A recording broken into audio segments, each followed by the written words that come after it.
Hey, it's Shaggy, live at Wailuku Coffee Company today for a special interview. Our guest is not only a close friend of mine, and I say that not because of the proximity that we share to each other on the couch, but because I've known her for many years, and Wailuku Coffee Company is where you can see some of her work.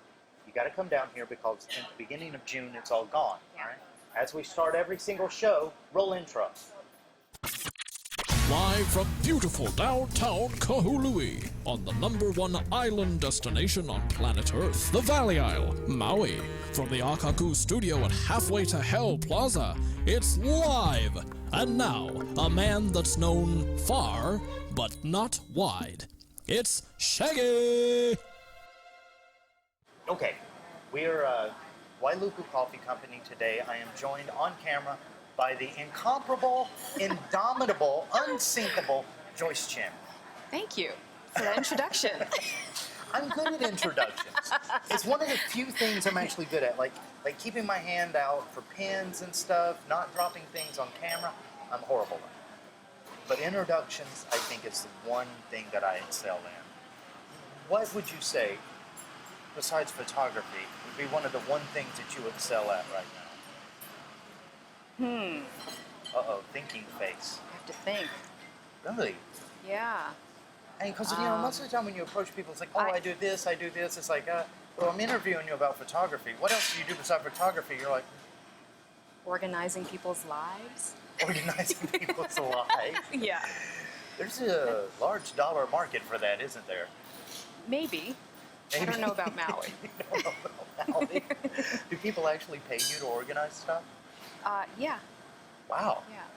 Really? Yeah. Well, in my previous life, before we moved here, I was somewhat of an efficiency expert, so that's what my degree is in. What exactly does an efficiency expert do? It's a mixture of architecture, environmental psychology, computers. So how your plant is feeling that day, environmental psychology? No, it's for businesses. So if you have a huge company that's going to be moving from one location to another and you're downsizing or merging different departments into, let's say, an 8-story building into only 3 stories, you need to be able to accommodate all the people who are working in that company.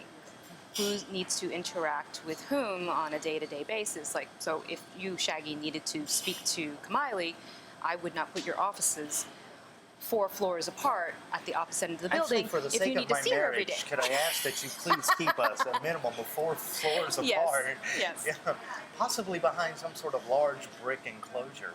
No, I kind of understand, like, as far as your old work life, putting together all these pieces and figuring out the logistics of how things flow from one place to another.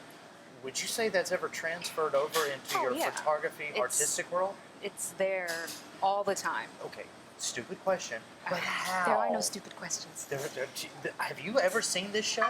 There's tons of stupid questions. I'm a mom. There are no stupid questions. Oh, well, thank you, Mom. Yeah. No, but hard, logistical, analytical, statistical, creative, free expression. How do these two worlds come together? It gives my brain a break from thinking all day long. I'm running numbers, I'm running stats, I'm running, different people's lives, and things that happen on a day-to-day basis, business-wise, numbers and deadlines. And photography is my out. That's it. I get to use I get to use that other part of my brain, and there are no rules, just my own. Yeah. So. Well, there's a couple of rules, like don't be shooting pictures through people's windows. That's not art so much as voyeurism. Yeah, no, not that kind of stuff. But you really have pushed limits when it comes down to it. So? The way that you've taken your photography, at least on the creative side, you've taken images that normally wouldn't apply in certain circumstances, like, I took a picture of a reindeer and it's actually a log. You've done that. You've pushed the borders of what? Very active imagination. Really? Yeah. Do you think that, God forbid, that you get it from your kids, or you're the one that passed it on to the kid? I would like to think I passed it on to the children. I've always seen the world a little differently. I notice things that other people don't notice. Really? I'm terrible to take on a hike with because if you're looking to power walk, I'm not it. Oh God, you're like the ADD kid in the candy store. I am. I'm walking in the forest and all of a sudden I'll notice something, I have to stop. Without a camera. Wow. My husband's taken my phone away in the middle of walks. Really? Yeah. Just because of the snap happy thing? Yeah. Because I don't bring my regular camera, Uh-huh. usually. So what's the next best thing? iPhone. Yeah. And so on occasion, when we've gone, he did this to me once. We were on a hike and we were, I don't know how far into Kahakapau. And then he said, can I see your phone for a second? He took it, turned it off, and put it in his pocket. Wow. Wow. Yeah. All of a sudden, man, your husband. It's, Brave man. makes it seem like it's a bad habit. Yeah. God, it's horrible. But No, I enjoy it. I enjoy thing it. that- It's not, you know. I just want to take a little veer off here real quick. The thing is, though, people today, because you are a photographer, people today get a really nice camera phone, really nice smart device, and all of a sudden, they're a photographer. Is it the camera that makes the photographer or the vision? No, you have to be able to see your vision through. It's not necessarily the equipment. You know, back when I started with cameras, SLRs, 25 years ago, Wow. dating myself, you know, I bought what I could afford. And it was a secondhand camera, and I brought that thing everywhere. I took pictures, anything that interested me. And then it was bringing it to the store, dropping off the film, and waiting a week for it to come back. Now, there's that instant gratification. But still, you have to be able to see what it is that you want to photograph for other people to see the same thing. So it's not necessarily the equipment. The equipment's nice. That's bonus. Yeah. It'll help you bring that vision, you know, a little better. But you have to be able to see what it is you want to capture first. So don't be afraid to zoom in. Well, see, that's just it. Like with me, when I look at the smartphone and smart device revolution, I see the uprising of the selfie, which, God forbid, selfies are probably, at least in my mind, are the worst thing photogenically that anybody could ever do to themselves. They're awkward. They're cumbersome. Yeah. I mean, nobody looks right. And for God's sakes, every single camera, I don't know which kind of brand it is, what manufacturer, every camera out there, no matter what the girl is, where she's from, every picture, they have this lip. The duck lips. And I'm starting to think that there's a problem with cameras in this world, because no way everybody's posing like this every time. I took a picture of a knot in a tree last week, and it looked like duck lips to me. And I was going to change it to my profile picture today. Really? Yeah, I didn't. Maybe later. Okay. Is that kind of like a Mean Girls thing to do, though? Like, you know, everybody that does the selfie duck lip thing, stop. Just stop. I think it's an unconscious thing. I don't think they realize how they look. I mean, you're in the moment, right? You're taking the picture and you're actually kissing the camera. Yes. You don't, and it's But an as we talked exaggerated about kiss. As we talked about with technology, you're in the moment. That moment happened. You're after the fact. You witnessed the moment. Hit delete. Yeah. I'm merciless with my images. I come home and I'll maybe, you know, take, I mean, for myself, if I go Yeah. out and shoot something. Let's say I take 100 pictures. And I will delete without a second thought as I'm going through. Is that If it's something that not gets there, does it get easy? Yeah, does it get easy after a while? It gets Because easier. At first, man, I will look at a blurry picture for 4 hours before I decide whether or not I want to delete it. Sometimes the blurry's good. Really? Yeah. I think that with the new technology, we're so focused on the sharpest image, you know, the brightest colors.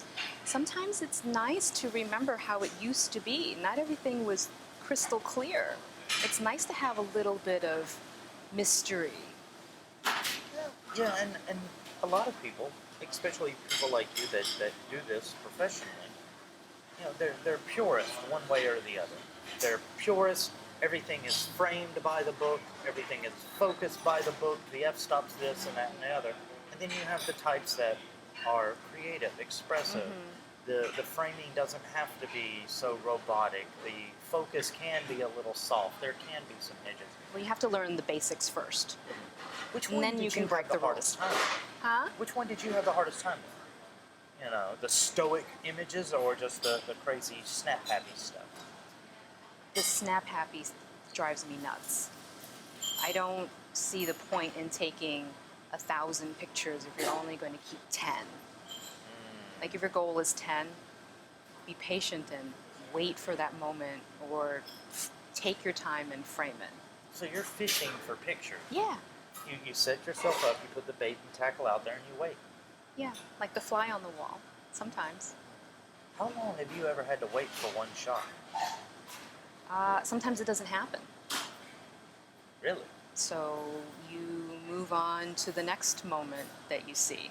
I see stuff everywhere. So, you know, it's just whether or not I get to it in time to capture that essence, that So that's what essentially you're trying to do when you take a picture, is you're trying to not only capture an image, but capture a feeling or an ambiance. it has to around have a that. feeling. If it doesn't have motion in it, I don't keep it. Really? Yeah. So flat, like landscape pictures, things like that, just not your forte. No, landscapes still have movement. We're constantly moving. Things are moving. The earth is moving. You know, the critters in the ground that you can't see, the light is moving. So, Creep me out with the whole critter talk. But, sorry. you know, listening to you talk about it, it's like you do try to take in almost millions of different factors when you're framing a shot, because Yeah. what things are moving behind the movement, what way Right. is it moving, and what feeling does this There's a- movement yeah, invoke? there's a lot of stuff going on. So when I decide that I'm going to keep a specific image from, let's say, the 3 that I've taken, it's the one that moves me the most, makes me the most happy when I, like, it reminds me of being there when I took the picture. So you have a hard time remembering where you were. Sometimes. I It's like when you go through old photo albums and you go, oh my God, can you remember, you know, do you remember like when you were this big kind of stuff? I still am this big. I don't know if you've seen me off camera. We're the same height. No, we're not. Okay, you're a little taller. Yeah. But going back to, like, you know, being this big, what would you say was the one thing way back when, before the job, the life, the popularity you probably enjoyed in high school and junior high, before any of that, what would you say was your first real feeling of a camera and wanting to do what you're doing now with your artwork? My mom had a Kodak Brownie. The Kodak Brownie, the box one? The little flat Yeah. rectangular one that looks like an ice cream sandwich Yeah, and with it little had the special square, film. the little square flash on the top that if you took the picture, maybe one might go off, maybe none, maybe all 4 would go off at the same time. Do you remember that? Yes, yes. Yeah. It was the shoot and blind yourself camera. Yeah. It would just explode. It was like little, And you actually heard the flash. It was pop. yeah. It wasn't a... I had that. Oh. I'm But surprised you didn't go into demolition after that camera. well, I was in construction for a little while. But that was many years later. Oh, okay. I like my hammers. But the Brownie was Yeah, your introduction. well, my aunts are all graphic artists, and there was always coloring pencils and paper and art around at my grandparents' house, and then the camera. And so whenever we would have a roll of film, I would ask my mom if I could shoot a roll of film. 12, right? 12 shots. That's all you have. Yeah. You have to be judicious in what you're going to take a picture of, because mom may not develop that roll of film. So, And I mean, it usually, in a household with the old Brownie cameras, it was like a good 6 to 8 month waiting period for those films to actually make it down to the drugstore, get developed, and Yeah. come home. so I'm done now. So, it started with that, and then I just, I don't know, I drew a lot. You drew? Yeah, I used to draw a lot, but I'm not very good. That's why. The camera's a lot better at reproducing the things that I see. So, well, this is the first time that I'm going to say this story, at least in front of an audience, but that's kind of what happened to me in radio. I used to be in a band, and I played an instrument. What I did went you to the play? studio. I was the lead guitarist for a punk band named Jones. So anyway, Is there... yes, I want to see. no, Kamiley, I want to see it. no, my wife should not be anywhere near this. But, um, like seriously, if I want to stay married, I will keep that footage hidden, like the Zapruder film's actual footage. The thing was, is I went to a studio, and we were going to record our first demo. And we sat down, and we got all the equipment lined up and everything, and I started playing, and the guy producing was crap. It was horrible. So I ended up going back and forth between the board, the guitar, the board, the guitar. And after a while, I realized, man, this song would sound so much better if somebody else was playing it. And that's when I quit playing music and went into sound production, which led me into radio. Huh. Kind of, I mean, you had one of those moments too. It seems like where you just drawing one day and was like, you know what, screw this. I can't draw people. I can't draw people. And but people are interesting for you. They are. They're fascinating. But I did a lot of abstract shapes and shading with colored pencils and just regular, charcoal, and always, again, moving objects. But it didn't really do it right. Not on the It took people too side. long. Oh. I'm a little impatient that way, in that respect. Yes. So essentially, you got into photography, A, because you can't draw, and B, because you get bored easily. Oh. And how long did it go from, this is something I occasionally do, to a full-fledged, I need a 12-step program to recover from this? I blame this on Suzanne. Suzanne is a writer, a really good writer. And she was doing a lot of articles about local musicians. And she and I would go to the shows together. Yeah. And I would take photographs. So she wanted to know if I would let her use a couple of pictures to incorporate in her articles. So you ended up starting out as paparazzi. Well, I guess in the public eye, yeah. Public eye paparazzi. But I've been taking photos forever. I would accumulate them. I would print them, and I would have them at home, but not So if we for came anyone to your else. house right now, there is like the secret archive, the Joyce Chin archives. Thousands yeah, of pictures yeah. somewhere. Yeah. Wow. Is it hard? all tidily categorized, though. Because It's with a problem. the digital era now, we are so just prone to be like, oh, let's just keep everything. You started off with actual physical pictures with this old Yeah. Brownie camera, and do you think that taught you more about selectiveness, or Well, yeah, because film was, when you're a kid, film is expensive. And when you're begging your mom to go print them, and that's not high on her list of to-dos. oh, And there's only 12 images that you can get. Maybe all of them came out okay, that you can keep. So I was quite hesitant to move to a digital camera, but Jeff shoved me in that direction. He said, just go try it out. And I like to be able to delete the image right away. Save room on the memory card for more stuff that I want to keep. I don't wait till I get home to edit. I'm editing on the fly. If there's something that I take and at that moment I'm not happy with it, it's gone. I don't wait till later. What makes you happy about an image, though? How do you know that the image is going to be? I mean, have you ever looked at one and said, nah, this one's out, and then come back later and, well, maybe. There are maybes, and there are no's. Those get deleted right away. The maybes I keep, and then I wait till I get home and open them up on the big screen and Go from go for a little more.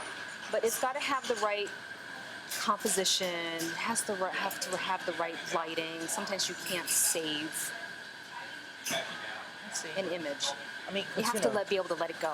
one day I hope to move my show out of the nose stack that it's in now, because they don't save these shows. Once they air, they're Shaggy who.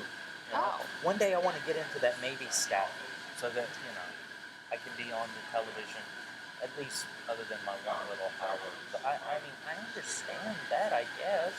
But at the same time, yes, no's, and maybes. Is it really that clear? Is there ever a moment that you snap something and it doesn't identify with your feeling then, but then when your feelings change and you come back, it's like, ooh, I'm gravitating towards this one now.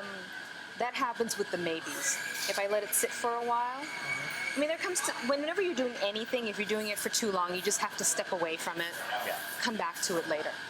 Couple of days, couple weeks, whatever. I still haven't looked at my wedding footage because I'm still not sure if I like having me in those pictures. It's a style thing on my part. I like everybody in the pictures to be pretty, and there I am. That's still. why I like to be behind the camera. And I don't have to. Well, long story short, I became a DJ so I wouldn't have to dance in clubs. Did you hate getting your picture taken, and then that's why you're hiding behind the camera now? It was just never a thrill for me to be in front of the camera. I like to watch people. And you I don't grew up in consider New yourself York. people. Huh? You don't consider yourself No, people? I do. I just, I find everything else going on more interesting. I like to sit in a corner and just let everything happen. And then find, little things to zoom in on and then watch it a little bit more, see if I can get a picture. If you do not end up becoming the world's greatest photographer, you should work for the NSA at this point. That's all I'm going to say, Zooming in, checking things out. No, that's secrets. No. But you had an upbringing in New York, and that is a city that is Oh, 24/7. chock full of Yeah. people watching. And a lot of varieties of personalities and Yeah. facial types and races and stuff. Well, when you come from that environment, do you think it makes you hypersensitive to the context of your shots? Like almost to the point of over scrutinizing what you're shooting? I guess I could be harder on myself at times to get, what I'm looking for, but But no. New York is all hard lines, hard thinking. There's a very big forced perspective going on there, at least as far as the concrete jungle versus the wide open spaces of Maui. When it comes to your thinking, though, has it always been kind of an assembly line process in your head, or is it more flowing and let's just take this and see where it goes? I think I've gotten better at slowing down Really? since we've moved here. When you live in New York, you're go, go, go, go, go. You're always going from one place to the next. There's no downtime is when you're done at the end of the day. Or on the subway at night. Yeah, sometimes. Well, depending on how Yeah. homeless you are. Yeah. But no, it is. It's a different pace. How long did it take you to come off that pace? It's still there. Not on the surface, but it's still there. I'm still aware. It's just a little slower. A little slower. Yeah. And when it comes to your images, this is the patience that you're talking about. Did coming from New York to here, which helped you slow down, did it also slow down your patience for getting the right shot?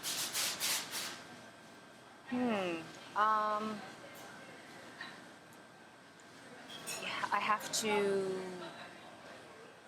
look at things differently here because we're not in the city. So I don't like to take a lot of your usual photo. I don't know.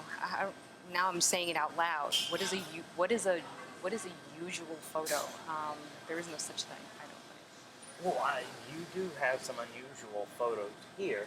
One of them over there features a guy with a blowtorch lighting a cigar. My favorite. Oh God, I know. And the funny thing is I've had so many people come in here, see that picture, and then come back to me and it's like, that was you?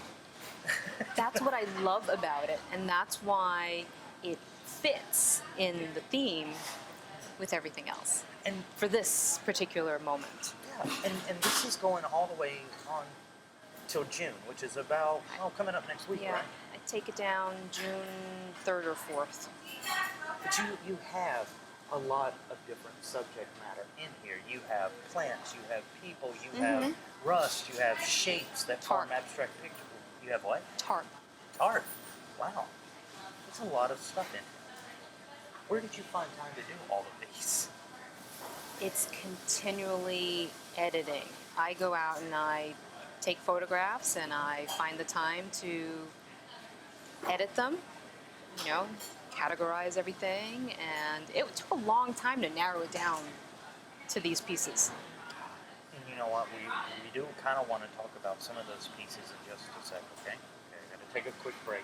Okay. Real quick, we're going to take a short break and come back in just a moment. We're live from the Wailuku Coffee Company with Joyce Chin and her big show, Eyes Wide Open. Be back.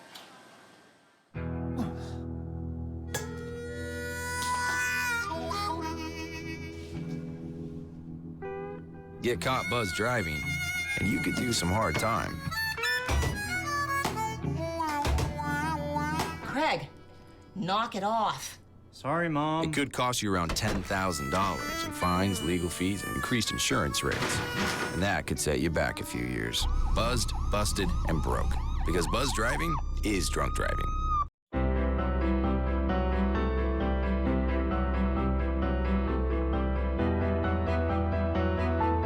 Body language can tell you all sorts of things. Like someone is having a stroke. Know the sudden signs. Learn fast. Face drooping, arm weakness, speech difficulty. Time to call 911 and get them to a hospital immediately. Learn the body language and spot a stroke fast.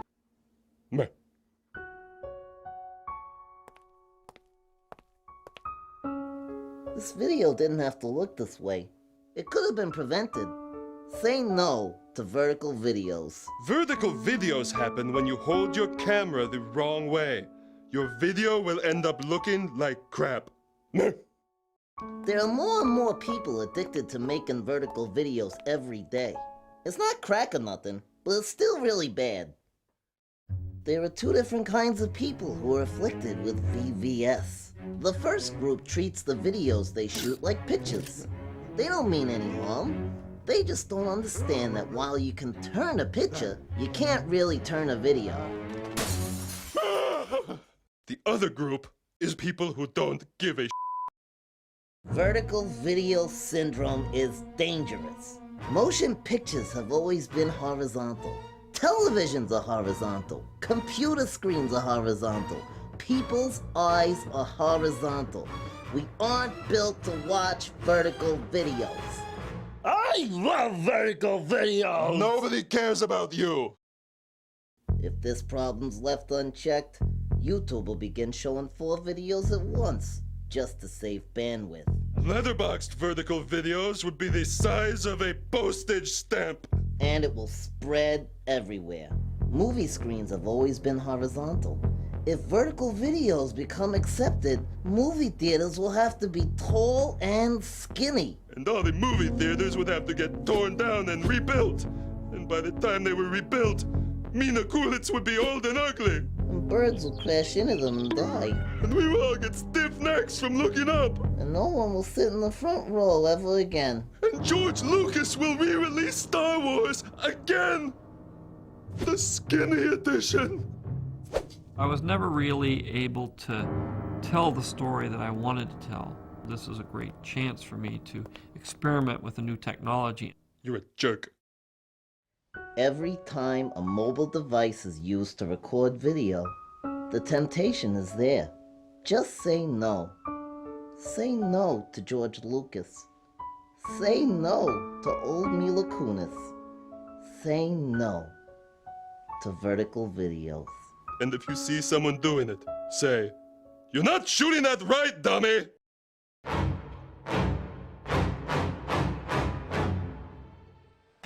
Hey, we're back live on 55 and 88.5 FM. It is live, the show where we do the one thing that we wanted to do all week. Get out of the office go hang out in a coffee shop with some lovely company and talk about some pretty killer stuff that Thanks. we're surrounded by. I have to say that I love this display of different pieces that you have up here in the Wailuku Coffee. Thanks. When we talked earlier, right before the break, we were talking about different elements that go into pictures and things like that. When you look around here in this show, Eyes Wide Open, what were some of the things going through your head, putting all these pieces in this kind of collection together? It probably took me 2 months of just puttering around thinking about the whole show before even starting to pick images. I had to narrow down to a theme, and I knew how much space I had, and I think I went through 3 or 4 different ideas before settling on the title of the show, Eyes Wide Open. And I wanted this show to be different because I wanted to show how something that looks so ordinary, if you're just walking right by it, is a world unto itself if you just look at it in the right way. I mean, one of my favorite pictures here is, of course, the explosion. Yeah. But it's really a plant. It's the protea. But Yeah. the way that you've shot it, this thing looks to me like science fiction, Death Star blowing up. Yeah, it's fireworks. I almost walked past it. It's a pincushion protea, and my friend had a vase of them in front of her house. No. And I was leaving, and I walked, and it's constant. This is how I walk. I walk, and then I stop, and I go backwards, and I look, and I see something, and I have to photograph it right there and then. And so I already have a sense of what it is that made me stop. So in your world, everything is explosion. That would be. I mean, wow. you're like the Michael Bay of photography, like to me No, right now. not You're everything is explosions. I mean, some pictures, behind us, some of them are subtle. Now, we know about things in motion and stuff like that, but when it comes time to show what you would consider a somber piece, a singular, mellow, slowed down, patient piece, what kind of subjects would you say in your collection would be the closest to that? Slow down. And it's okay if you take. You mean like relaxing? Well, yeah. Like, what would you consider the mellow picture? That's a mellow. The Menihuni? The Menihuni. Yeah. That's the mellow one. That one is, I mean, granted, it's very beautiful, but I still don't see mellow with that. It seems like all of your subject matter, even being in a still shot, is alive. Is that one of the qualities that you're looking for in all of your images, that there's actual life to the image itself? Yeah. 2D doesn't have to be 2D. Wow.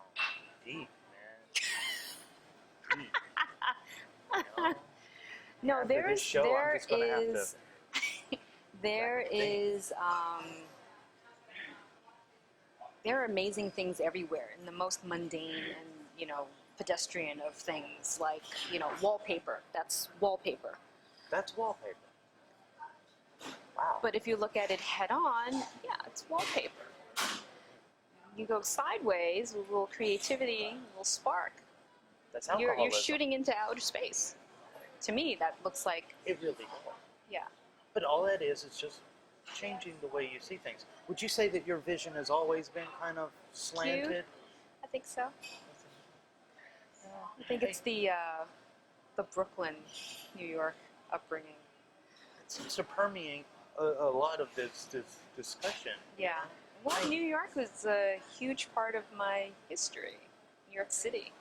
Now, did you leave because of the outstanding warrants? Shh.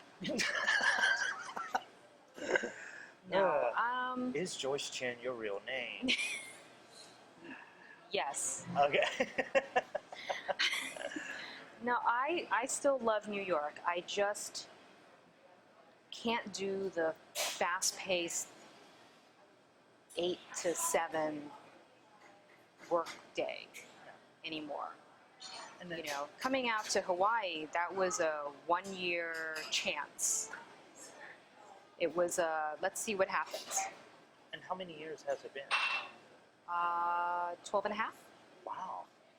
So when you were here on that first year, and you know, we talk about It was an how- experiment. It was an experiment. Yeah. But you can always say a person's mood or a person's happiness by how delightful they engage in their hobbies. When you came here from New York, a city that was 24/7 go, go, go, go, go, go, go, and you whipped out your camera the first time, was this the feeling of you saying, wow, maybe a year isn't long enough, maybe I like this experiment? Well, when we moved out here, it wasn't for photography. It was for Jeff's business, and we were pregnant with Jackson. Well, actually, only one of you was pregnant. Yes. The other one was the culprit. Yeah. Okay. But when we moved here, I was either in an office or I was at home working, and there was no wandering around Yale Valley, Haleakala, hiking, taking pictures.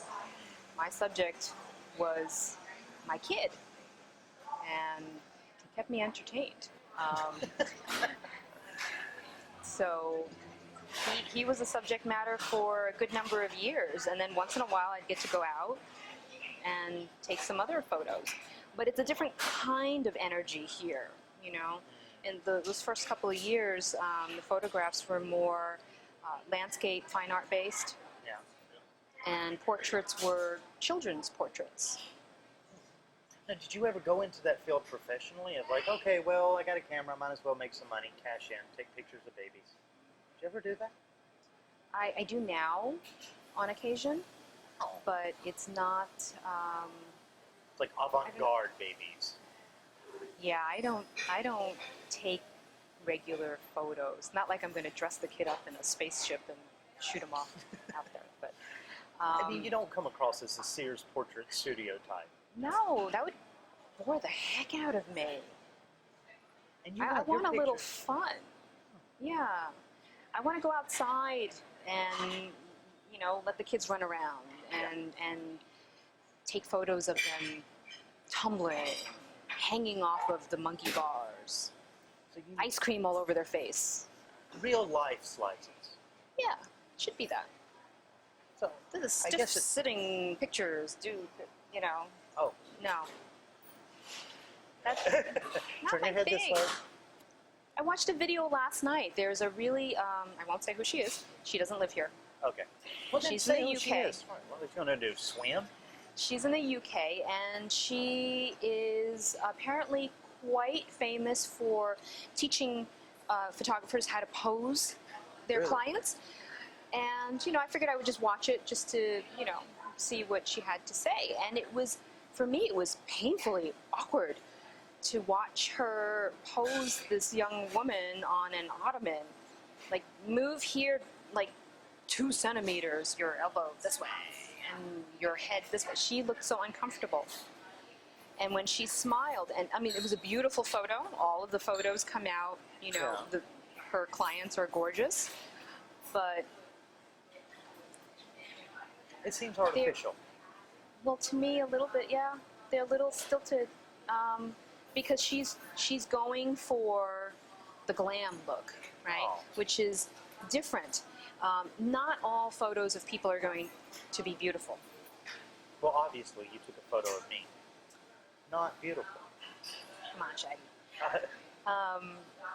But I honestly believe that if you're doing something that you really enjoy, and I get to sit back and watch, and then, you're flame throwing, that there's a little bit of, fun in there. If I take family portraits for a friend of mine. Yeah. And it's not a let's sit down and by the fireplace and take a picture. Put It's the puppies here, the rug goes yeah, here. no. It's okay. What theme are we going to go by? Work with, and let's go have some fun with it. let's go outside and try and recreate that, you know. So a lot of your work, even when it's done at the professional, somebody's paying me, somebody's commissioned me to do this work, your work always veers towards fun as far as your subject. Well, I mean, as far as how you treat your subject. Would you say that every picture you've ever taken has been fun, even despite being dark or somber sometimes? Have they all been fun?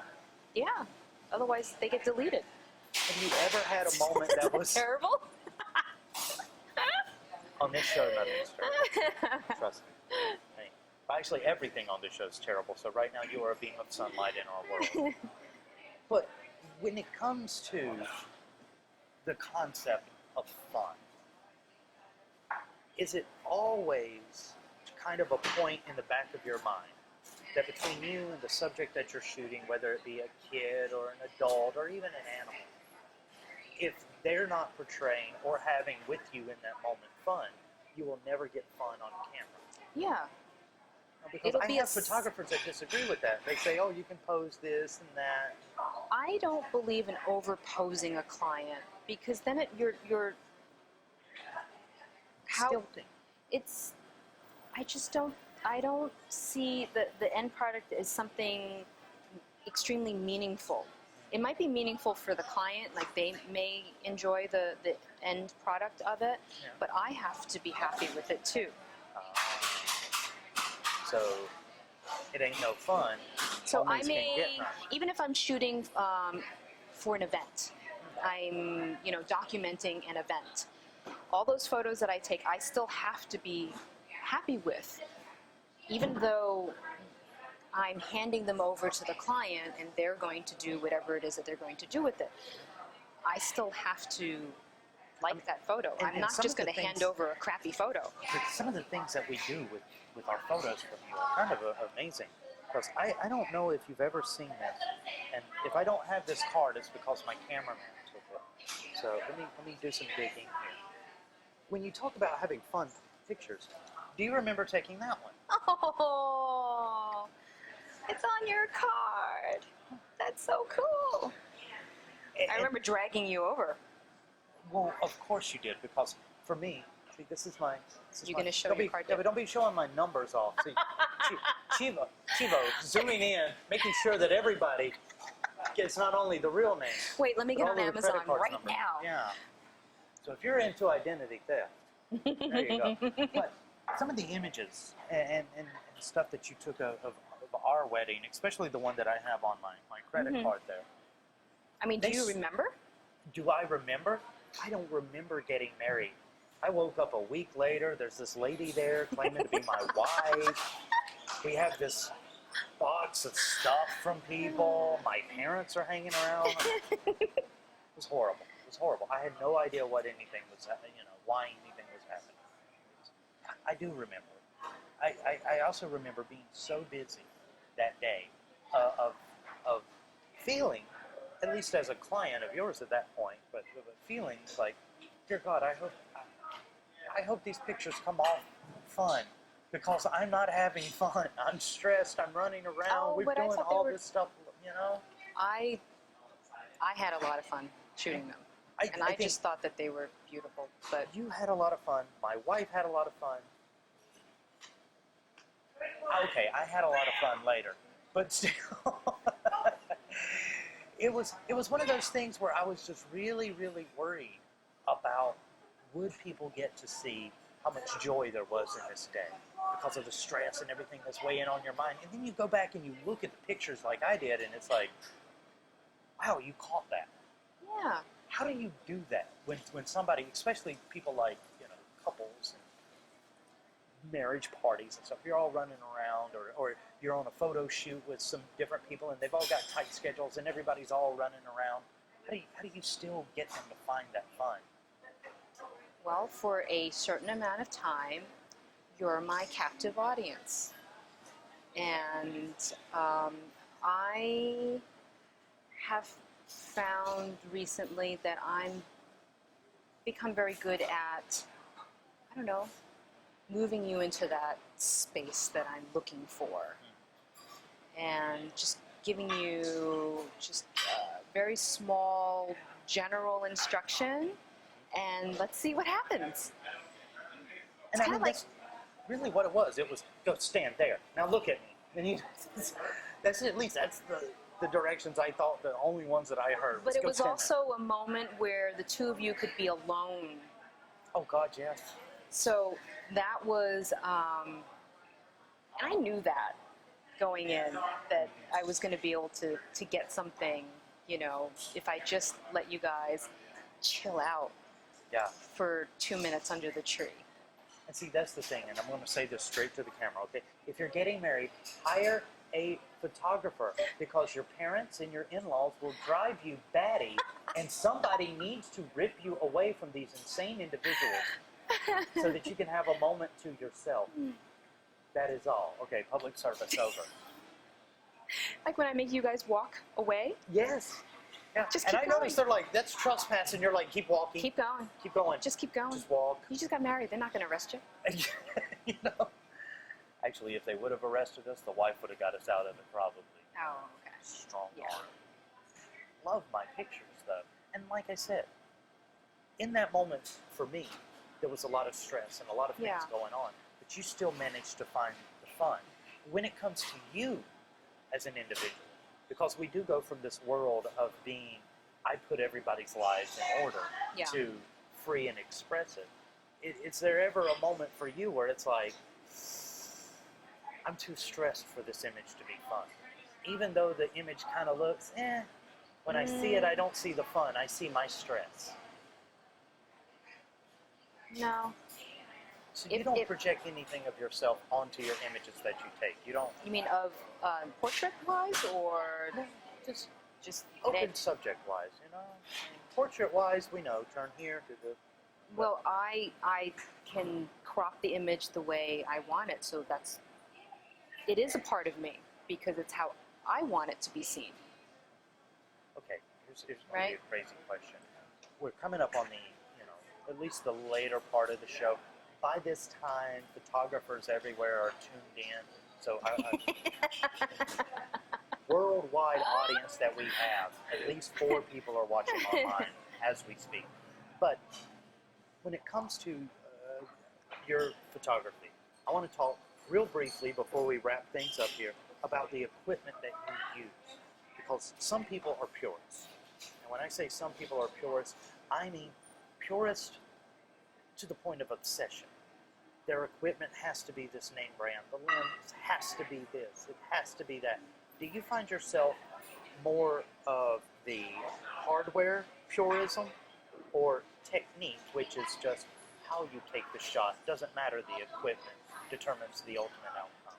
Which one of those purists would you think you are? I don't really care what the equipment is. Really? Yeah. So you've never had a preference like, oh no, I, the mighty Joyce Chin, will only buy. No. Really? No. No queenly decrees from on high? Edicts issued No, from the bathroom, perhaps? I have very little equipment. I don't see the need on buying tons and tons of stuff. Because then you have to carry it around. It's true. And it's heavy. It is very heavy. But what would you say is your workhorse camera right now? Like, which is this one is the one that I keep on me no matter what. The newest baby, Yeah, the Mark III. Mark III. Yeah. What drew you to that one? It was an upgrade from the 7D that I have because it's full frame. Now that's going back to old school now because I've been using cropped frame as, digital cameras for 20-something years. Wow. So I wanted full frame but digital because just the thought of having to wait for negatives to be processed and What's the difference, from a layman, somebody that doesn't understand anything about this video and stuff? well, it depends on what you're looking for because full frame is I'm great looking if you're for doing. an answer. Of course you are. Full frame is great if you're doing landscape photography and you want it to be as you see it, right? But cropped frame, when you put a lens on it, it sort of zooms in a little bit. So our eyes see 50 like a 50 millimeter lens. Yeah. on a full frame would be the same as if I'm looking at, you know, the lady over there.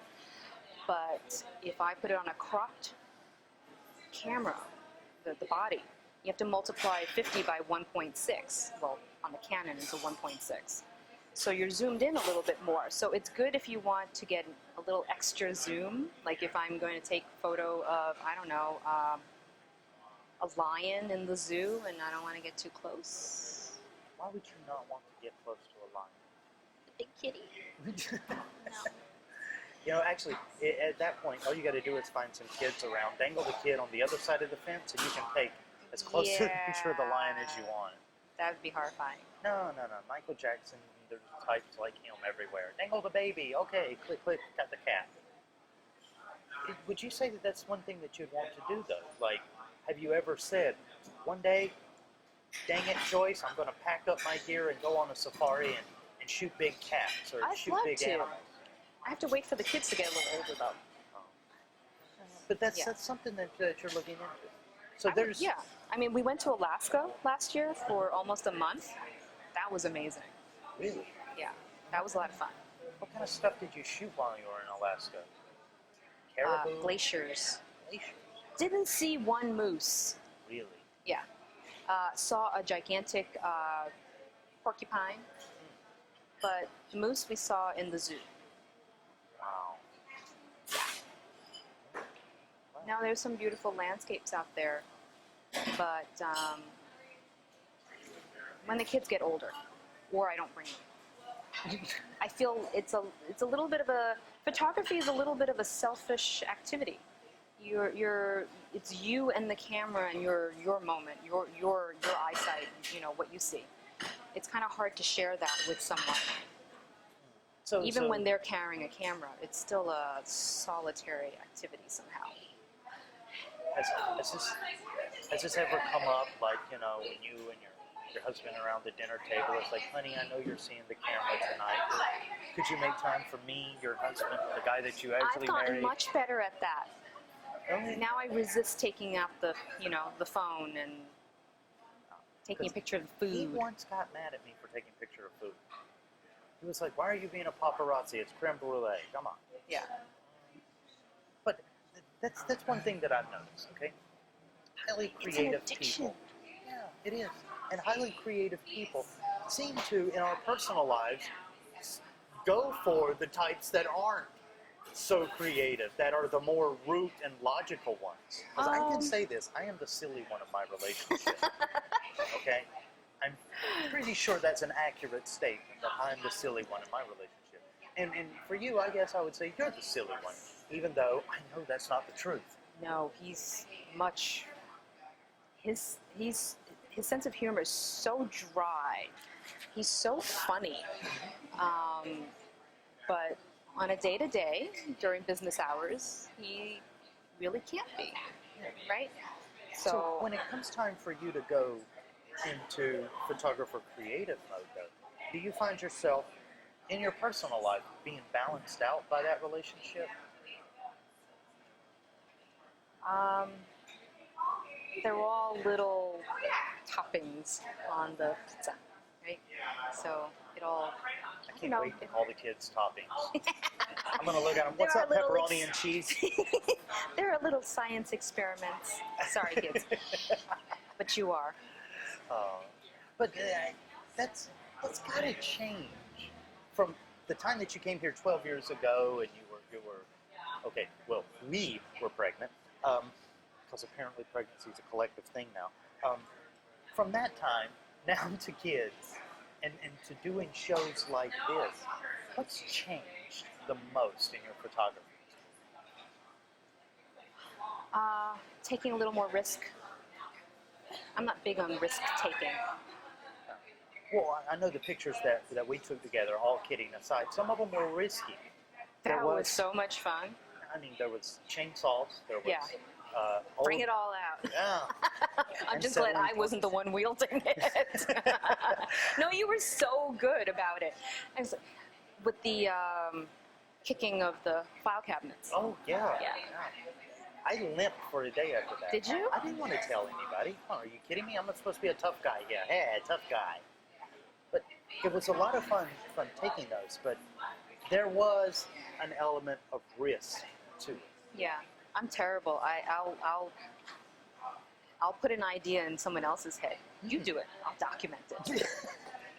Are you going to be the one that when your kids get older, you'll be like, go ahead, son, do it. Mommy's watching. Click. I'm going to save that one for the archives. Before plastic surgery, after. Safely, though. Safely. Yeah. What would you say is the riskiest pictures you've ever done? Like, just think. Risk, full on. I mean, we did acetylene torches. We did. Well, that was controlled. Yeah, controlled chaos. But what would you say is the most dangerous picture you've ever taken? Besides my wedding shot. No, those were tame. I don't know. Really? Because I can pull up a picture of one of your kids off the internet and probably disagree that that's a safe picture. You know? And we're right back to that point, you know, because we're getting ready to wrap up the show now. We're right back to that point where your subject matter, I noticed that you do come back and you shoot your youngest kid a lot. And God forbid, why shouldn't you? He's photogenic. Yeah. He really is. Well, the older one has now gotten to the point where he's so self-conscious of being in front of the camera, he doesn't want to be in front of the camera. Oh, one of those. Yeah. All right. It's now I have to undo the fake smile. Ah. He's better at that now. It's getting there. Yeah. Yeah. But going forward, are you gonna start concentrating on shooting people more, or just like the Eyes Wide Open here, or are we going to be looking into more open subject matter? I really enjoy doing collaborative photography, like the portraits that we did together. I would love to do more of that. Just on the fly, bouncing ideas. Have a theme in mind and just go and do it. And preferably something big to destroy. That's always fun. We didn't get to have that big explosion that day. Yeah. So if there's any demolition experts, please call us. Well, Joyce, this is the point of the show that I got to wrap things up. Thank you for letting us come and hang out at the art show and the Thanks for coffee conning me into coming in. Oh, definitely. Have a good weekend. Thanks. And enjoy your Memorial Day. Thank you. For everybody else, if you'd like to, while you're in Wailuku, you can actually see some of the photography of Joyce Chin. And until tomorrow, though, we're going to get ready to get out of here from the Wailuku Coffee Company. Big thank you to Megan and Jackie for letting us have the show. Big thanks to Joyce Chin for being on the show. Until next week, though. The images that they liked, and so far, it's your image. You sure you don't want some? It's chamomile. Listen, you are extremely terrifying. Just the scariest undead subhuman thing on TV, and I really mean that. But I am worried that you could give my kids nightmares if they see you, so I'm gonna have to block you. So that's it. Oh, and tell the zombies they're blocked too. Hey everybody! Heart disease affects 1 in every 3 women in America, but you can fight back. There's no time to lose. Mothers, sisters, daughters, families, and friends, it's time to shout louder, stand stronger, and demand change. Let's go! To the Batmobile. Dang it. To the invisible jet! Dang it. Together, we can put an end to heart disease. It's time to go red for women. I could use your help. Yeah! Learn more from the American Heart Association at www.goredforwomen.org. People think I'm trash, but they're wrong. Today, I'm just an aluminum can, but one day, I could be a stadium.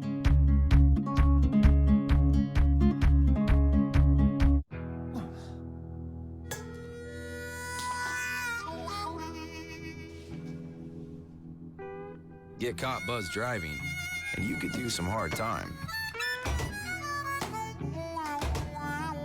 Craig, knock it off.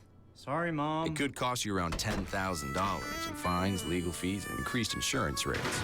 And that could set you back a few years. Buzzed, busted, and broke. Because buzz driving is drunk driving.